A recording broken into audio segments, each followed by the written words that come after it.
បាទគោរពជំរាបសួរពុកម៉ែបងប្អូនបាទវិលមកវិញសាជាថ្មីសម្រាប់តម្រុយឆ្នោតយួនប្រចាំថ្ងៃបាទអញ្ចឹង admin សូមជូនតម្រុយ admin ប្រចាំថ្ងៃសម្រាប់ថ្ងៃទី4ខែ8ឆ្នាំ2026ជាបឋម admin សូមអរគុណចំពោះពុកម៉ែបងប្អូនដែលតែងតែតាមដាននៅតម្រុយឆ្នោតយួនរបស់ admin បាទអញ្ចឹងកុំឲ្យខាត់ពេល admin សូមលើកយកលេខពិសេសមកជម្រាបជូនពុកម៉ែបងប្អូនបាទចំពោះលេខអស់គឺយើងអស់កតុងហុកពុកម៉ែបងប្អូនថ្ងៃនេះគឺអស់កតុងហុក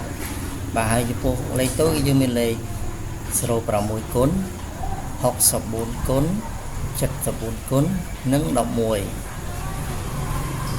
បាទហើយចំពោះលេខធំគឺយើងមានលេខ165គុណ046គុណនិង751គុណបាទអញ្ចឹងពុកម៉ែបងប្អូននេះគឺជាតម្រុយដែល admin បានដកស្រង់ពីលេខពិសេសបាទក៏ដូចជាបាទតម្រុយលេខបាទល្អសម្រាប់ពុកម៉ែបងប្អូនសម្រាប់ថ្ងៃទី4ខែ8ឆ្នាំ2026បាទអញ្ចឹង admin សូមអានលេខទាំងអស់នេះឡើងវិញចំពោះលេខតូចគឺមាន06គុណ64គុណ74គុណនិង11ចំពោះលេខធំគឺយើងមានលេខ165គុណ046គុណនិង751គុណបាទអញ្ចឹងចំពោះតម្រុយ admin ថ្ងៃនេះគឺមានប៉ុណ្ណឹងក៏សូមជូនពរឲ្យពុកម៉ែបងប្អូនដែលតែងតែនិយមស្ដាប់ឬក៏តែងតែ